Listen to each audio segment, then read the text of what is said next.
Aloha, everyone. Thank you so much for being here. Before we get started with Director Sniffen opening up our presentation today, just some housekeeping reminders to please keep your video off and your sound muted.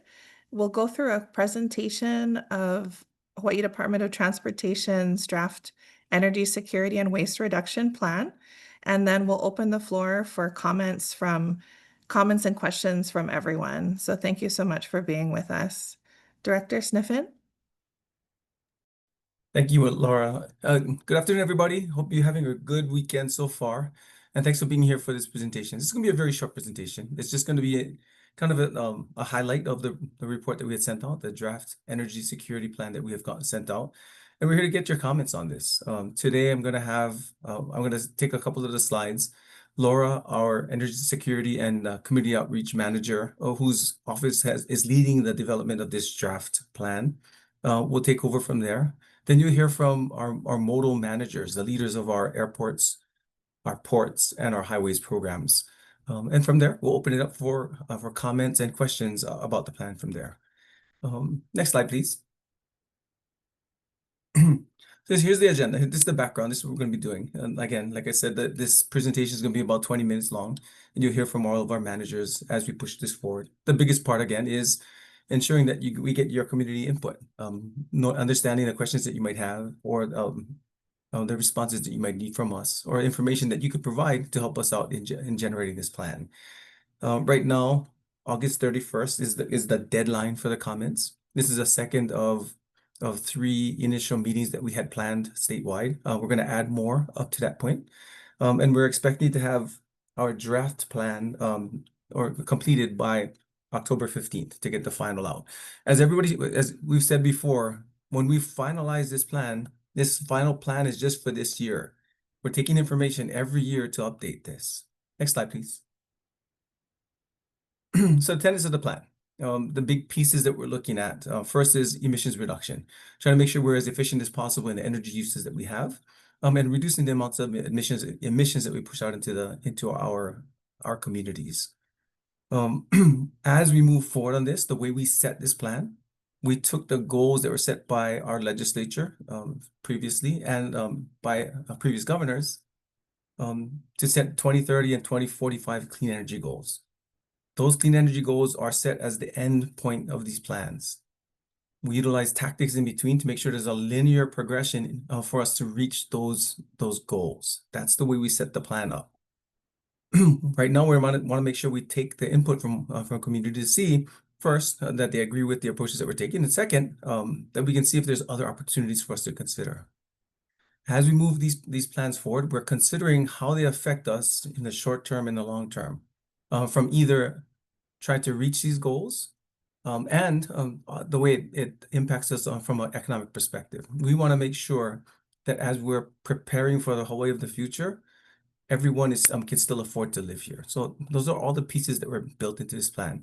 I'm going to turn it over to Laura now, our Energy Security and Community Outreach Manager, who's going to be taking you through the next steps of this presentation. Laura? Mahalo, Director. Next slide. So we first want to recognize all the wonderful work that so many in our state have been doing over a long period of time to reduce our emissions already from transportation and from many other sectors. So because of that work, Hawaii has been a leader in adopting electric vehicles, a leader in adopting rooftop solar, has pushed forward many trails and alternative modes of transportation, including electric transit. We have some of the first NEVI electric chargers, and you'll hear from Deputy Shishido about that in a minute, and some exciting actions that are going to happen starting even later on this year, like the introduction of renewable diesel to Hawaii. So we want to first say we're not starting with this plan. Folks have been working for a long time in Hawaii to reduce emissions, and we're building off of those good efforts. Next slide. So even with all of the efforts we just talked about, we're here today working on our our energy security plan because about half of the emissions coming from Hawaii still come from the transportation sector. And so we're looking for ways to do more. Next slide. These actions were really brought to light in the recent Navahine settlement, where the state and Hawaii Department of Transportation and 13 youth agreed to work together. And this settlement agreement formalizes Hawaii Department of Transportation's commitment to electrify and decarbonize the transportation sector in order to meet the state's climate targets, which are set in law. This settlement agreement acknowledges that we cannot do this alone. We need all of you on the call today. We need the legislature, state and county partner agencies, and everyone in the public in order to reach the state's climate goals. Next slide. And so the settlement agreement requires us to develop a comprehensive statewide plan that will reduce emissions in our transportation sector on a timeline that aligns with many important state laws, the first of which being HRS 225P5, which requires that there is a 50% reduction from 2005 emissions levels by 2030, and also targets 2045 to reach net negative emissions, meaning that Hawaii captures more carbon than we emit. Next slide. Director Sniffen talked about our timeline. We're in this public comment period now through the end of October. We'll publish in mid-October our final plan, and we'll revise annually based on community input and new technologies. Next slide. And this slide here shows a graph that combines all of our strategies in the entire draft energy security plan. The top line in orange shows the predicted status quo emissions. So because of all the good work that we talked about earlier, we're not expecting an increase in emissions from transportation. At the same time, in order to meet the state climate targets that you see as stars here, we'll need to make even more aggressive reductions. And so those will be done in a number of categories. The largest here is clean fuels, which is seen in green. Next is electrification, seen in blue. Then fuel demand reduction, seen in pink. And we still have a gap between that and the climate targets from 2030 and 2045. And so that will be filled in with carbon removals or carbon sequestration from things like native reforestation. And we'll talk about that later in the presentation. Next slide. What we found is that there's some priority actions that apply across the board, across all modes of transportation. The first being the need to implement the right legislative low carbon fuel framework for Hawaii to incentivize cleaner fuels and disincentivize fossil fuels. The second is to increase use of electric vehicles and also equipment through all modes of transportation where possible. Third is immediate and significant investments in native reforestation and other methods that sequester carbon. And fourth is integrating decarbonization goals early in project planning and funding prioritization. Next slide. So now I'll turn it over to Deputy Shishido to talk about ground transportation. Hi, good afternoon, everybody. Again, I'm Robin Shishido, Deputy Director for Highways. So today I'll talk a little bit more detail about the ground transportation strategies that we have. The first being use of electric vehicles statewide. Next being expanding transportation choices. And the third is use low carbon fuels for heavy duty trucks. Next slide, please. So for electrification, we set several benchmarks. First in 2030 is to have 81% of new light-duty vehicle sales be battery electric vehicles. And in 2035 is to have all state and county fleets transition to zero-emission vehicles. And then also in 2035 to have 100% of new light-duty vehicle sales being battery electric vehicles. Some of the strategies to help achieve these benchmarks is, of course, building out the electric charging infrastructure. And this is going to be needed both on the private side and on the government side to do. And I'll get more detail on our state program that we're doing. Another big piece is converting fleets to electric vehicles. And at HDOT, we have well over 100 sedans, SUVs, and trucks already in our fleet. And we're also looking at converting equipment from street sweepers to forklifts and even to some heavy duty trucks. Other strategies, is also talking with the transportation network companies such as the Uber and the Lyfts, and also the car rental agencies to convert their fleets. And lastly, some of the strategies is looking at incentivizing folks to get EVs and trading in their ICE vehicles for EVs as well. Next slide. So for the public charging infrastructure, with the National Electric Vehicle Infrastructure Program, we opened up 2 fast DC charging stations, one on Maui and one on Oahu. And later on this month, next month, we'll start the second station on Maui. And by the end of the year, we'll also start construction on additional sites on Oahu, Hawaii Island, and Kauai.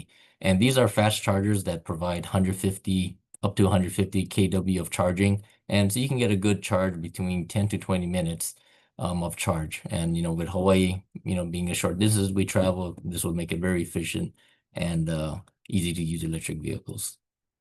Next slide, please.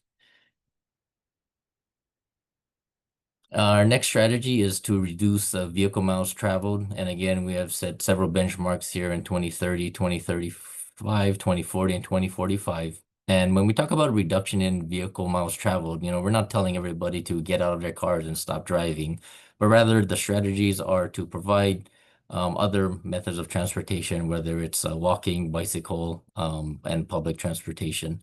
So some strategies is extending that or completing that multimodal network, and also some incentives to use ride sharing or public transportation and other initiatives for just using bike and pedestrian.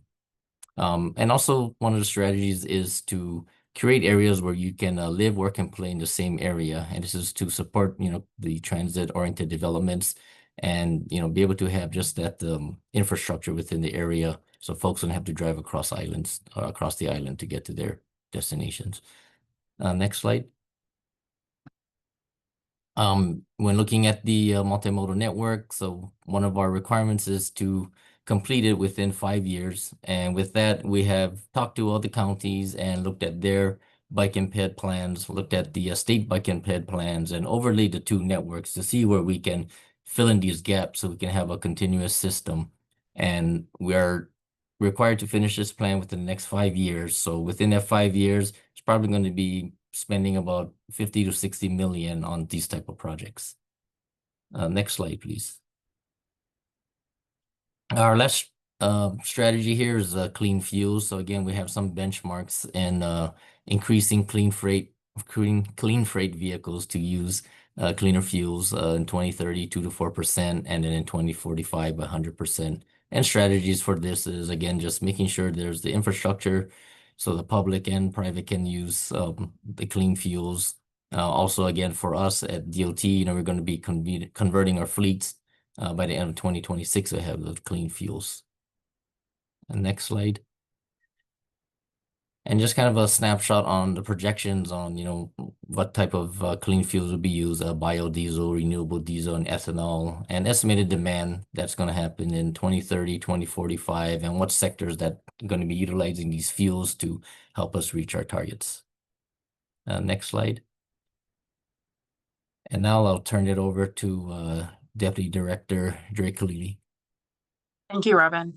For maritime, we considered, or our approach was really looking at the activities that occur in our commercial ports that absolutely need to happen, because we do import 85% of the goods we consume in state, and 91% of those goods come in through a commercial port. So we looked at strategies around those activities that must continue. And also, as we looked at those strategies, we considered what actions would not contribute to a significant increase in the cost of transporting goods. And we also looked at activities that are not as directly tied to the operability of our state economy, including cruise ship activity. So our strategies are kind of segregated, right, between cruise ship and then cargo activities. And we'll go into a little more detail in the next couple of slides. So next slide shows the reduction of cruise operations in our commercial ports, and this is aimed at fuel demand reduction. And we have over the next 15 years, so in 2030, we're aiming to reduce cruise calls by 50%, and then an additional reduction benchmark by 2035. And then in 2040, we're going to reduce practically all cruise ship activity, excepting home ported vessels. And we want to clarify that these strategies were developed based on the existing activity that occur currently. And so while we acknowledge that there are across the cruise ship industry a lot of adjustments to new vessels and equipment to either support a cleaner fuel or just fewer emissions, those vessels are not calling here in our commercial ports in Hawaii. And so this strategy to reduce cruise operations is aimed at the vessels that are not, equipped or capable of managing clean fuels. So this is what the future of cruise is going to look like for us to meet the emissions reduction goals if we don't see a change in the vessels that call here at our ports. Next slide, please. So the second side of our strategies really looks at reducing emissions from the cargo vessels that call multiple times a week in our ports statewide. And so we have some, you can see them on the screen, the benchmarks for adoption of different types of fuel. And these goals are basically what we expect given the development of cleaner fuels and their availability, especially here in Hawaii. So you can see the benchmarks, and our strategies are basically around adopting biodiesel, bio-LNG, and other much cleaner burning fuels available for maritime operations. And one more slide, I think. Oh, and I'll pass it off to our Deputy Director, Kurt Otaguro. Thank you, Dre. Good afternoon, everyone. Kurt Otaguro, Deputy Director for Airports. In aviation, we have our top 3 strategies that we'd like to present this afternoon. Clean fuels would be the first, use of sustainable aviation fuels, electrification of airfield, ground and transport terminal access, and ramp efficiency and optimization. So on the next slide, we're summarizing the clean fuels strategies.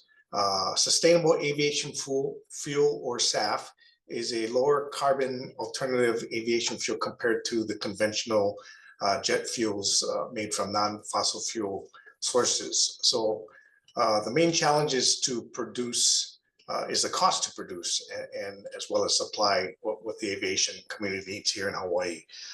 We estimate it's probably between 3 to 5 times more expensive today. So what you see on the chart are really two scenarios.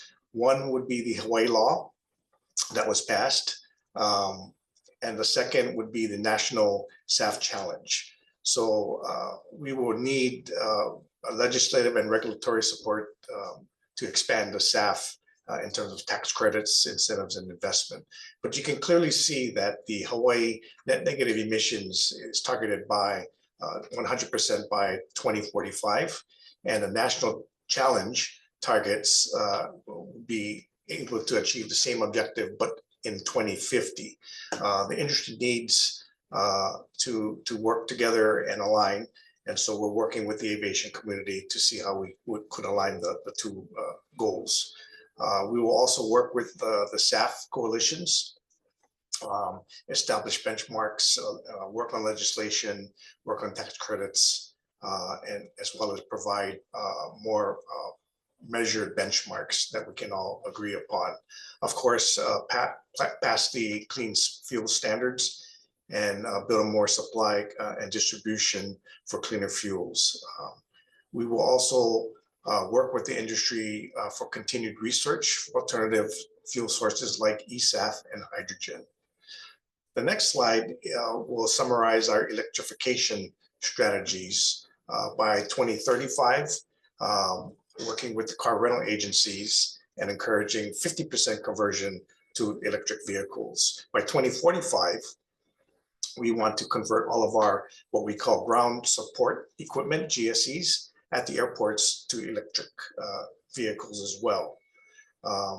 We will also participate in the support of research and development for electronic or electric aircraft, electrify ground service equipment at airports to power the planes, continued conversion on our airfields for LED apron, runway, and taxiway lighting, and mobile equipment to EVs and so forth and so on. We want to continue to explore rideshare and taxi partnerships as another venue, as well as our current partnerships to continue to expand with our car rental agencies, which is very important. The next slide summarizes our fuel demand reduction strategies.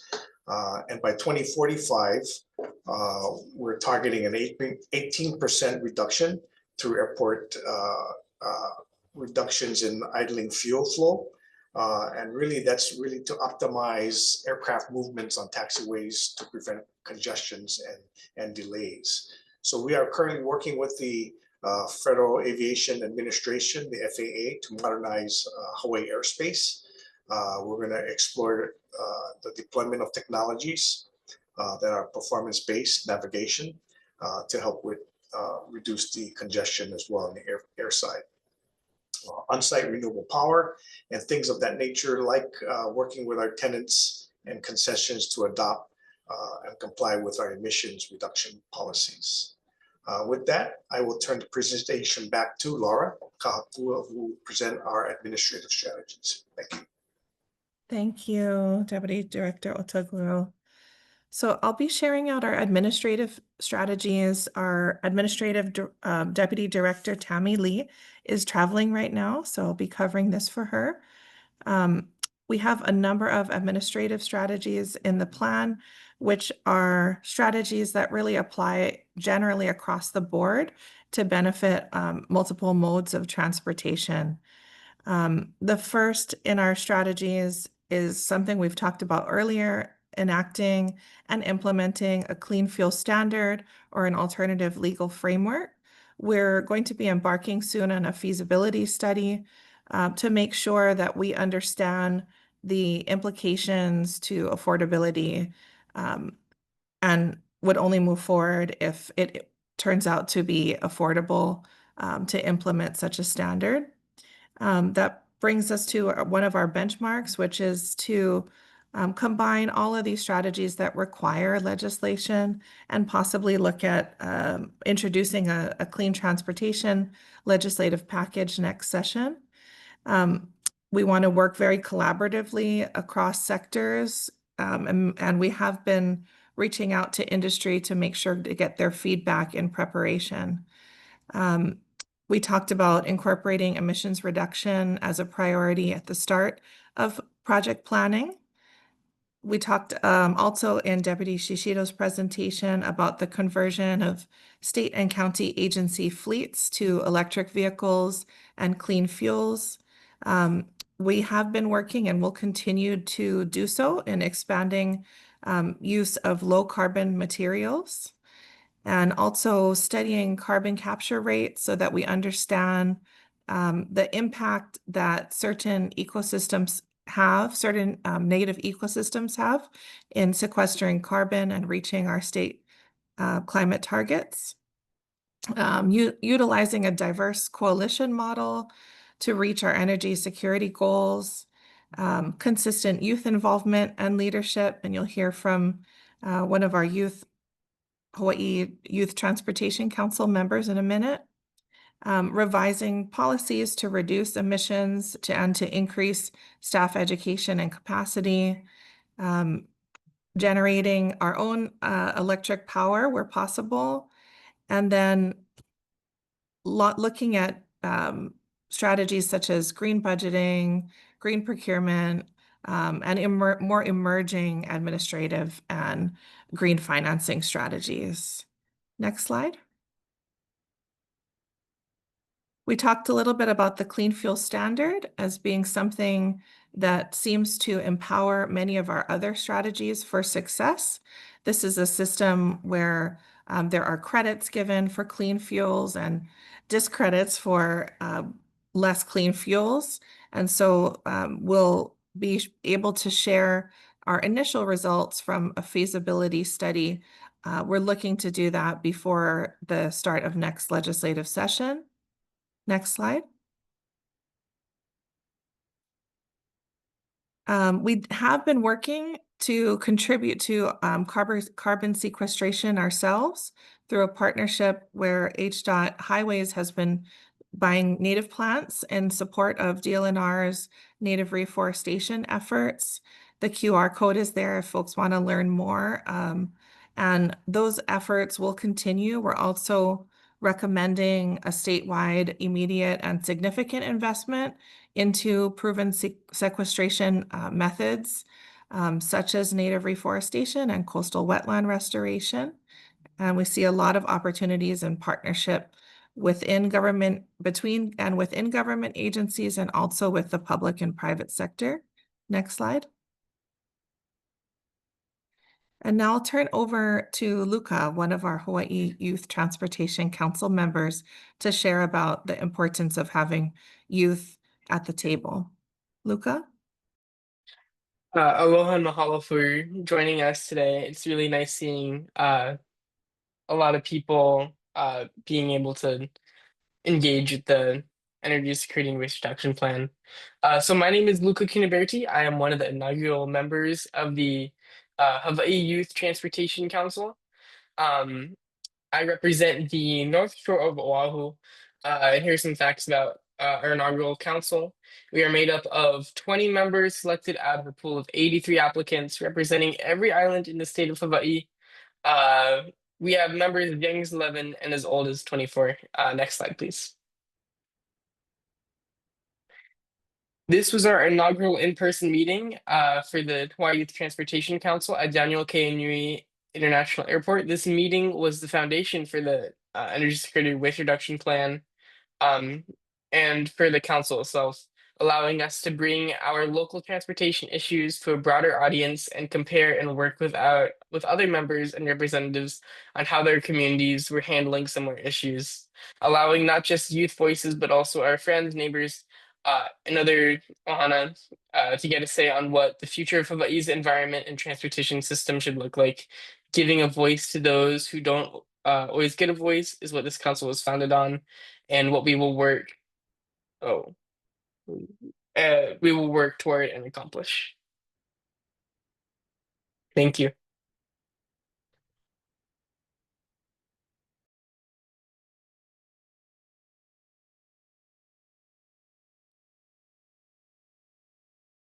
Thank you, Luca. Hopefully you folks heard some of the just amazing thoughts of our youth council members and how lucky we are to have them. We'll turn back over to Director Sniffen to close us out.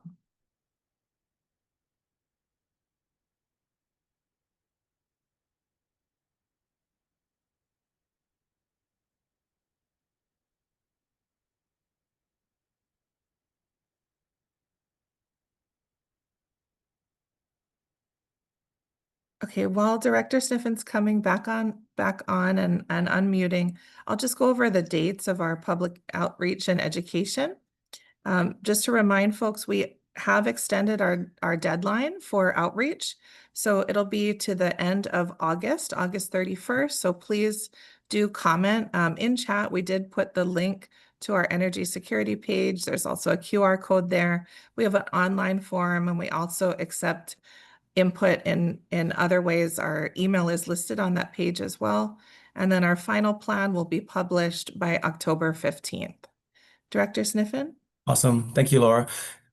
Thanks everybody again for being on. Again, as part of this presentation, we're letting everybody know this is the draft report. This is something that we're putting together to make sure that we could fulfill the law that was required by us.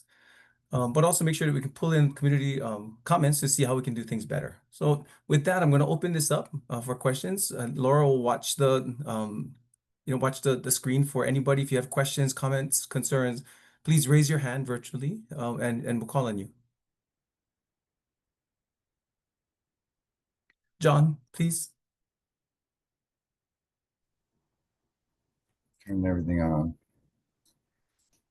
Hello, everybody. And first, I'd like to say thank you so much for all the work that you've put into this document. It's greatly appreciated. My question is in regards to the fuel demand reduction multimodal strategies, and I'm just wondering, as you build that plan and actually start to implement it, how are you folks going to work with the community? Actually communicate with the community on what you're doing in the various communities, and how will the community be able to input as you build the plan? I'm just wondering how you're going to work that. Are you going to have a website where it's continually being operated and put out notices, or? So that's my question. Thanks. Yeah, we'll go through the same processes, John, that you're used to. We're starting off with the bike and ped plans that we already put together, with statewide input from communities.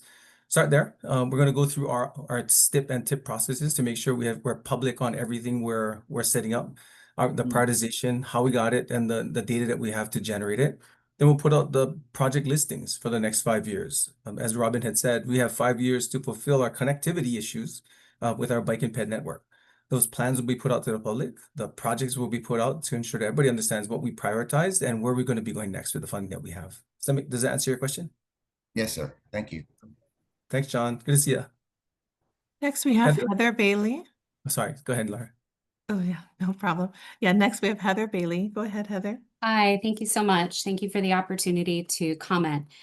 So a few questions. Looking at the information that you've put forth, transportation is just shy of 50% of the emissions that you're looking to reduce. Of that, marine is only 5%. And of that, how much is cruise? It seems like you're targeting a very small emission heavy group without some information about what they actually are doing. I know the comment was made that some of the ships are transitioning to cleaner fuels like LNG. However, the Cruise Line International Association, all of their member cruise lines have pledged to be net zero by 2050, missing our deadline by this much. And it seems to me that it's short-sighted when you're also going to do your economic and equity analysis, that you're going to heavily impact something that's a huge economic driver in the islands, from the companies who focus on supporting the cruise lines to the people that they employ, all of the revenue that they generate, the tax revenues that are generated, and then, of course, the loss of any of the TAT or green fee that was just passed, that was for the first time ever going to be applied to cruise lines. So I'd be interested in knowing what involvement any of the stakeholders from Cruise had, or what involvement you'll give them as you continue to revise the plan. So before we set this plan forward on the draft side, we went through HUGS. Anybody who's a member of HUGS had input into this process and into this report. Again, this draft report. We're expecting our community to input on all of this stuff, these draft measures that we're pushing forward on. Great that your industry is looking at 2050. Our law doesn't require us to hit or just miss by 2045. I mean, we have to hit it by 2045, which is why we set the plan that way. What we're trying to find out is what those economic drivers are. I don't know what they are until the industries let me know what they are. So when we start working with everybody, we're making sure that we start pulling in all the information possible to ensure that we're understanding what economic impacts we'll have. So it would be great for you guys to send it in. Who are you with, Heather? I work with MC&A, so we have a cruise line division that works with all of the cruise lines that come to the islands, all of the islands. So it's particularly concerning to us that many of the other stakeholders in the industry were caught off guard by this plan, and most people didn't hear about it until Beat of Hawaii picked it up and I started to share it with organizations internally. I did listen to the commentary that was on the last public presentation, And one of the comments that was made was the hope that perhaps cruise line passengers might reallocate their travel to airlines, which is highly unlikely to happen. People choose cruising because they like that method of vacation and travel, and they're unlikely to continue to come to Hawaii via air. It just, with the number of people that we employ, the taxes that we pay on all of the revenues that we generate, it just concerns me that there wasn't a lot of thought put to the economic impact and finding a way to work hand in hand with the cruise lines to achieve that goal of 2045. Well, it's 2030 and 2045. 2030 and Two 2045. goals. There's two goals. So what's concerning is we put this out to everybody through HUGS, and the cruise industry didn't come in until now. So it'd be really good if we get more input from you guys so we can better consider what the impacts are going to be. And I got to tell you, from an overall perspective, our commercial harbors are overutilized right now. And if there's an operation that I'm going to minimize, it's not going to be those cargo shipments that we depend on weekly. So if the cruise industry is going to be clean, going through this period, awesome. We'd love to work with you. Want to make sure that we can hit these goals while minimizing impact to the economy. Awesome. Thank you. Next, we have a question from Maxime. Go ahead, Maxime. Yeah, I'm here. So my name is Maxime. Also want to comment on the marine specific plan. So I'm the owner of Honolulu Ship Supply. It's a company that provides supply provisions to cruise ships. We have 45 employees who are located in Kalihi area. We also do waste management services for cruise ships to help keep the ocean clean. And yeah, just wanted to share some comments on this plan. I mean, obviously, it would greatly impact us, right? 50% reduction, not just us, but also all the suppliers that we have. So our business is pretty interesting because we buy a lot from like local farmers on Hawaii Island, Oahu, everywhere, kind of like in the States. And so all of these farmers would be greatly impacted by that. Obviously, warehouse staff, drivers, all these people that are relying on us would also be out of a job. I guess one question I have is why have we not considered maybe ways to make the cruise industry more environmentally friendly, like shore power or cleaner fuels? It seems like that the target might be a little aggressive and very focused on like a minority of the emissions, as Heather pointed out. And so Maxime, same comment here. This is a draft report that we put out. We're looking at the linear progression to make sure we hit our 2030, 2045 clean energy goals. When we talked to the cruise industry through HUGS and asked for cleaner ships sooner to make sure we can hit this, we were told right now it'd be too expensive for us to move our goal. If that's the case, the only other option is to limit the usage. So we're happy to talk about this, happy to talk about how we can potentially minimize the minimization of cruise ships, maximize the utilization, but also make sure we hit our clean energy goals. Dre, you want to add anything here?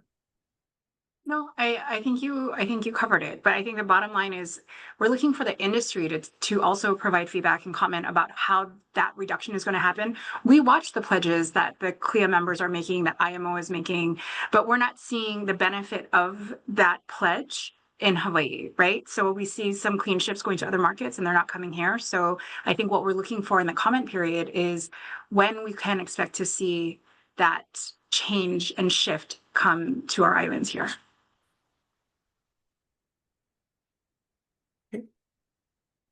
Thank you. Next, we'll go to Chelsea Miguel. Hi. Thank you for the opportunity as always. But first of all, I really want to commend the draft in general. It does an amazing job framing emissions reductions and energy security and affordability as the core pillars. And as you reiterated, HEOT has this need to fill 2030 targets and such. So this leads me to sort of just ask, has HEOT modeled any upstream carbon pricing or like rebate-based policies like for exploring further options, such as carbon cashback, and as a part of clean fuels and like feasibility studies, specifically for the potential for reducing emissions and as a byproduct, protecting low-income households? Chelsea, great question. As part of this project, this report, we're going through the clean fuels standards, economic impacts to make sure we understand what that is. In general, when we see clean fuels bills go through our legislature, one of the big difficulties is really understanding what the economic impact is. Who really pays for it? Who gets impacted by different pricing in those different areas, especially for Hawaii, because we cannot produce our own clean fuels. So we are going to go through that. DOT is doing an economic analysis to ensure that we can share with the legislature from our third-party perspective what those impacts actually are. And we have that due to the legislature before next legislative session. So by the end of this year, we should have that set up. We can make sure that we can share it with the public and then share it with our legislators so they can make an informed decision on clean fuel standards and carbon tax credits in the next year. Does that answer your question? Yeah. I also had some more evidence up my sleeve. Yeah, please go ahead. Okay. So you may know that UHERO did show a significant model that the policy could reduce statewide emissions by up to 13%, which is a crucial dent in closing our transportation gap. And and also national models from the Energy Innovation show that similar policies can cut emissions over 50% in 20 years. That's perfect. Sorry, please go ahead. Okay, sorry, but because the fee targets fuels before combustion, it can really just complement your plan in general for clean fuel standards and electric vehicles by sending like broad market signal. Also, for carbon cashback works through the existing barrel tax system, adding no new bureaucracy. Sorry. It also recognizes Hawaii's visitor economy, with tourists having to pay the fee, but only residents will receive the rebate. And that means we can protect our local households, and especially during high oil prices and such. It could circulate revenue back to locally to our own economy. And lastly, it serves as really an equity for low to moderate income families.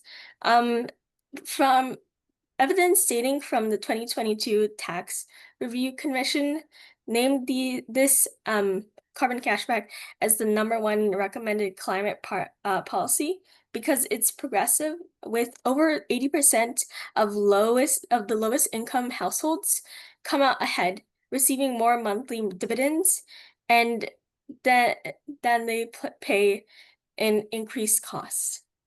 That's really critical, especially in Hawaii, and especially coming from a youth in general. It's important. I really do commend your draft in general, and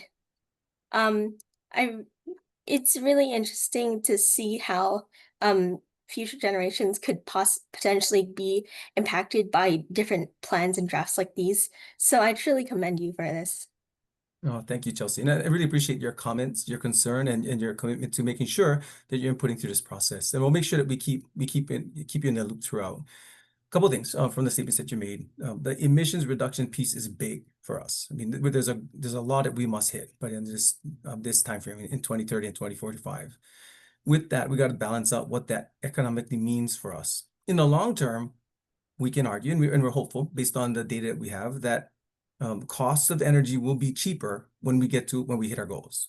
That's what we've seen before. That's what we've seen on Kauai with their KIUC power plants, and that's what we expect to see long term. But in the short term, we know costs will go up. That 13% decrease in emissions is great in the short term. I got to see what that cost is going to be, because we are not like any other state. Not only are we dependent on tourism, we are disconnected from everybody. We import 85% of everything we consume here. We got to make sure we understand what this means to the whole industry, our airlines, our cargo, everything, to make sure that we can tell the public, these are the impacts we expect in the short term. An economic increase in cost by this much, But overall, all in this time frame, we expect it to come down. Those are the pieces that we got to have, and we'll do the report. Make sure that we go through UHERO report to do it. Awesome. Okay, thank you. Thank you, Chelsea. Next, we have Aaron Polk. Hey, aloha everyone. Thanks for the time on a Sunday. Really appreciate it. And no, I'm a big part of the cruise industry. I've been in the cruise industry here in Hawaii for about 20 years, ranging from working on board ships for 10 years to working for local tour operators, now to representing 30 different tour companies that work with all the cruise lines in Hawaii across the whole entire state. Yeah, I represent small farmers from, OK Farms and Hilo all the way to small local operators in Kauai and here in Maui, and also in Oahu. And so just in my scope of business, I represent about 2,000 jobs just inside the cruise industry. So as you know, it's a pretty passionate subject for me. But I have the same goals as you guys do. I want to keep this place beautiful for those to come. And, I think it's very crucial, the work that we're doing. And yeah, I think for me, it's just that we have a good collaborative effort, and we can all hui together with the industry. I have a lot of industry connections inside of Miami, as well as here, as well as CLIA. So I'm excited to be a part of this conversation to move forward and to help move that line to make it more sustainable, where it's actually a plus, and all the economic impacts are minimized while sustainability is maximized. So I think we're all in the same boat as far as sharing the same mission and same goal. I think it's just that collaboration as an industry has a little bit of work to do. So I'm excited for that.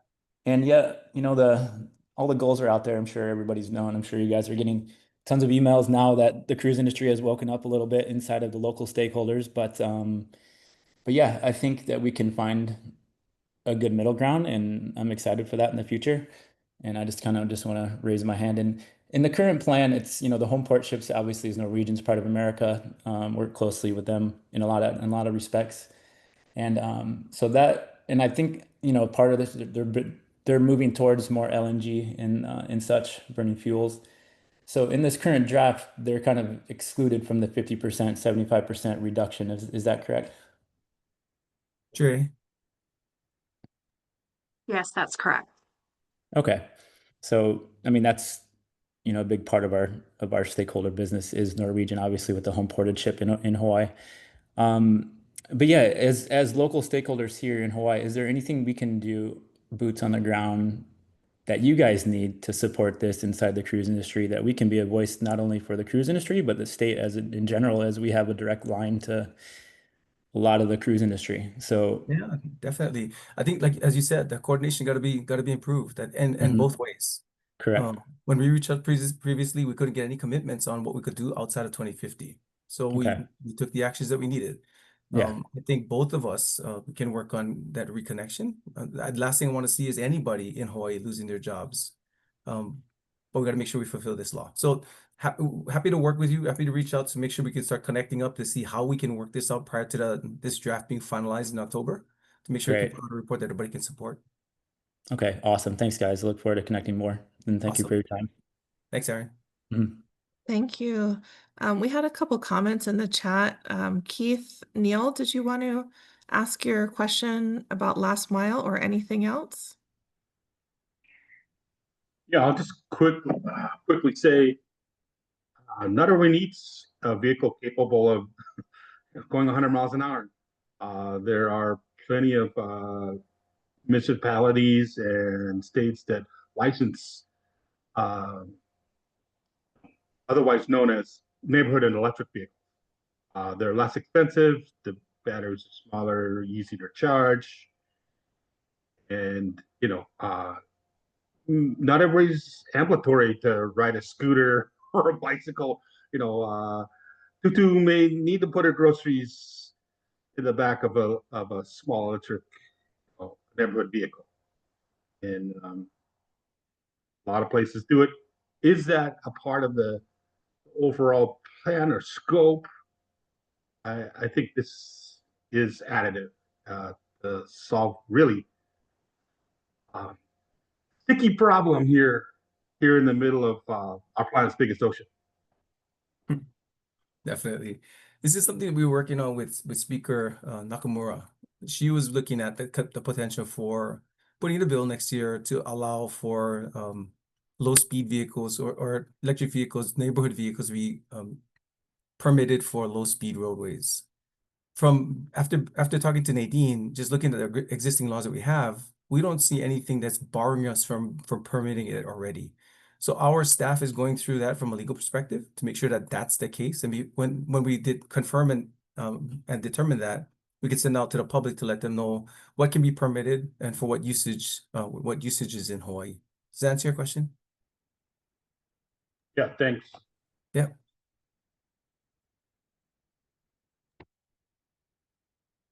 Okay, I think we made it through everyone who had their hand raised. Does anyone else have additional questions or comments? See another comment from Heather.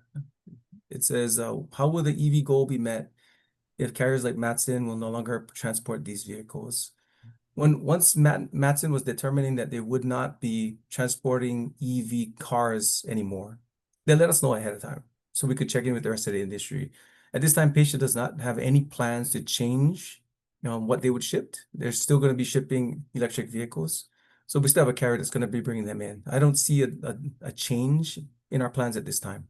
One carrier though, and Matson is the largest. So is there not concern that Pasha might follow in their footsteps and then we don't have anybody who's bringing EV in? So yeah, they may. And if they do, we're gonna have to make changes from there. So we're already working with our state industry to see how we can work this out. terrific.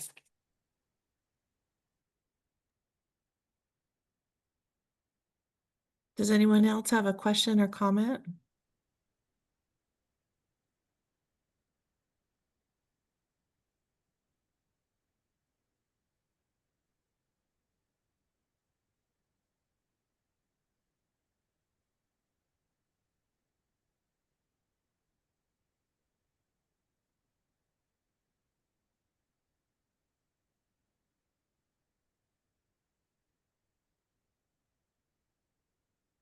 Okay, Director, not seeing any more questions or comments in the chat and no hands raised. Awesome.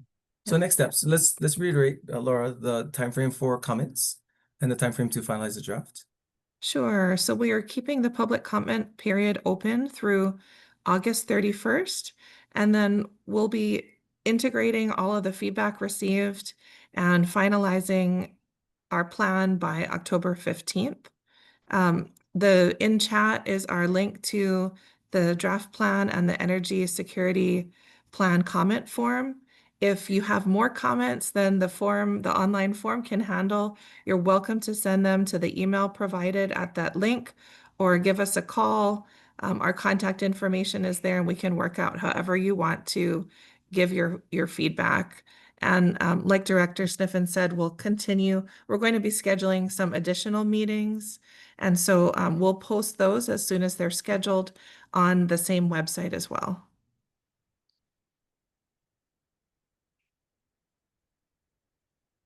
Yeah, thank you all for being here today. Awesome. Thanks, everybody. Have a great rest of your weekend. Thank you.